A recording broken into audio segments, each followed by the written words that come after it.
So it is going to be the confirmation. NL versus Chris Wong. Akuma versus the Luke. Falcons versus Falcons, though. This is a team true. kill, You saw team the kill. jerseys. This is actually crazy. These guys are on the same team, obviously outside of SFL with the Falcons representation. But NL, man, the machine, the robot, I like to call him. But he's going up against the businessman, Chris Wong. This is going to be a heavy-hitting match because there's a lot on the line for the official Falcons team on NL side. That's crazy. The Autobots versus the Decepticons? That's kind of nasty. Wait, who's the Decepticon, though? NL. It's NL. He's playing Akuma That's by true. default. That's true. That is an evil man. That is an evil man. And he wants buffs? That is an evil man. Yeah, that's actually true. Yeah, man, give my character more life? Are you serious?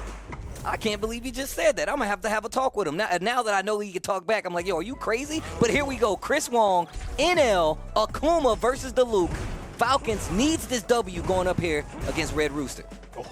A ton of fireballs ringing out from the side of NL. A big warning, a couple of warning shots, I should say. But now the low medium kick, finding the mark again. Chris Wong still on his sniper game.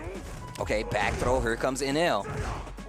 And if you get knocked down in the corner versus NL, I'm seeing this guy evolve this cross-up scenario. What a snipe on the way. He's tried to get out of there. He says, nah, bro, I need you to stay in this corner. Okay. He's still walking up, taking tons of damage to his drive gauge. Not really fearing it, though, right? He's asking for a mid-range battle. And guess what? NL's going to deliver it. Standing medium kick does get punished with that standing light from the side of Akuma, baiting out the level 1. You were talking about sniping out my leg. Well, guess what? I'm here now. I'm right in front of you. Take your best shot. Oh, man. Yeah, this is going to be tough because, once again, the ground game isn't as easy for Luke to command now because you got Akuma's fireball and his walk speed to deal with. So it's going to be a lot harder for you to actually, to play this ground fireball game. Oh, my God. Band for band when it comes to damage conversions. Chris Wong, look at the damage he took off a huge chunk against Akuma. And look at him playing at this range where, he's going to have the perfect parry of fireball to actually make this happen. And I love that NL is just using that adamant flame to literally just be like, you know what? I'm going to drain that drive bar. But speaking of big jump in. Dead afterwards. Chris Wong calling out a defensive DP from NL. All tied up. Nearly 3 bars apiece. Chris Wong's just about to build his. Any sort of hit that leads to a combo, best believe he's going to build that 3! It's going to be the perfect time to get Akuma to the corner after the knuckle sequence. We get the charge for the frame kill. Background to catch a delayed butt. NL looking rather dry. He can't convert any of these hits into drive rush unless he wants to put himself in the burnout. Finally starts to show that demon flip. And still just slowing it down because he knows he doesn't have as much meter. No way. No way indeed. Way. Oh, he's going to spin that. Oh, he's going to spin that. As you should. Gonna get hit by a car. Sounds like a SoCal driver in the rain. Bruh, right now? Right now. Yes, right now. Okay. Single hit. And the thing is, Chris Wong, he really doesn't have as big a problem fighting in burnout. Wow, drive rush just to see what you're going to do with it. NL taking the first game. But no.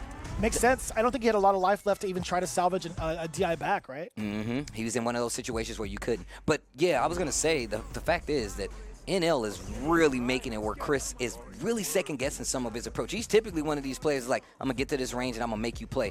NL making him second-guess all of these things. It really feels that way, dude. NL doing a great job of managing both of his resources, whether it's the super, whether it's the drive gauge. I will say there was a big error from the side of Chris Wong coming up with that wake up level 3. There are so many opportunities for Luke to actually get these big openers, whether it's the counter poke game, whether it's sniping out the lows. And he's been consistent with that. So him coming up with the idea of wake up level 3 against NL was quite a surprise. I was really, really shocked to see him even resort to that tactic. That's how you know somebody gets to wits end, right? They get the wits end and they're like, bro, I got to do something. And NL, definitely, like I said before, that's why the walk speed of Akuma, those fireballs, they make a big difference in a matchup like this. Right. You really have to, like, pay attention to it. And Chris is just having a hard time navigating it all. NL going back in.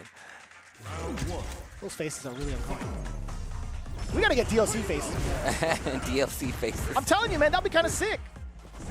Oof. Little step kick, check the toes. Oh, my. Yo, little mini shimmy right there. Walks out of the range, and he catches him. Trying to backdash in the corner, I believe, with the crouching strong. That is correct. Yeah, man. Still being able to catch him grounded, too. Okay. Oos. Little light conversion. We get the roundhouse Tatsu. Big Throw will do it. -2, it's fine. Chris Wong still safe. Oh, the overhead chop. He was looking for that bottom brick. Bottom brick. Bottom one. Hit him with the blood sport. Let's see if Chris Wong can rebuttal. Brick don't hit back. I guess neither does Chris Wong at this point in time. He's not hitting any buttons. NL in full control right now. And this is just becoming a landslide kind of matchup for him. No conversion either. That would have put him into burnout, though. There it is. I mean, he puts himself into burnout regardless. You got to spin one? No. It's going to conserve the meter, gets the back throw. I like that, though. Serving the meter, having a little bit extra in the tank on defense. It makes a lot of sense. But right now, he's trying to deter NL's approach. We do get the fireball. Neutral jump also, just in case the forward fierce comes out. Block on the overhead. Excellent. Gets his drive gauge at the cost of a throw. That's totally fine. In the corner, how do you keep up with the offensive pressure from NL? I don't think you can. Not in this game anyway. The level 3 to close out. Following the perfect. The level 3 consumption dead. That's going to be 2-0 right now on the side of Falcons.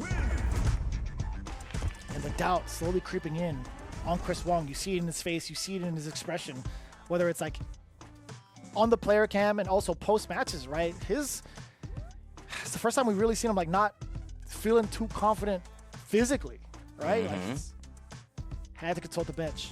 But also, the Falcons team, they need this W. NL definitely living up to it. They need this W. And Kraime coming in with the coaching. Mono with the translation. Once again, communication is key when it comes to Street Fighter League 2, right? Because you got more minds playing behind you. It's one of the few times in tournament where coaching is super legal. You can just be like, hey, look out for this. I thought you said super illegal. No, but for a split second. You're just breaking all the rules, huh? I'm 14, I don't give a damn. I'm 14, I don't care. Can't tell me when to go to bed, Mom. I'm a Street Fighter player. Boy, you'll get in this bed. Right. Street Fighters don't sleep, Mom. Shut up, Steve.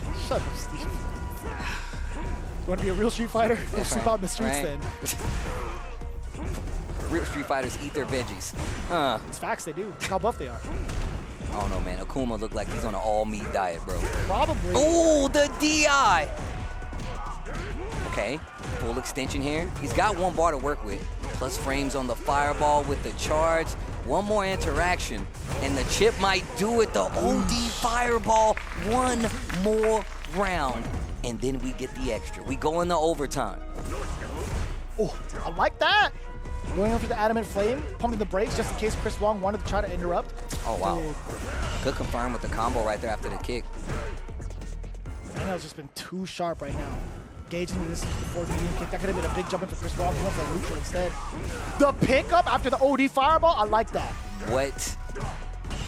I'm telling you, the robot. I can combo here. Oh! The interrupt. The NL 1000?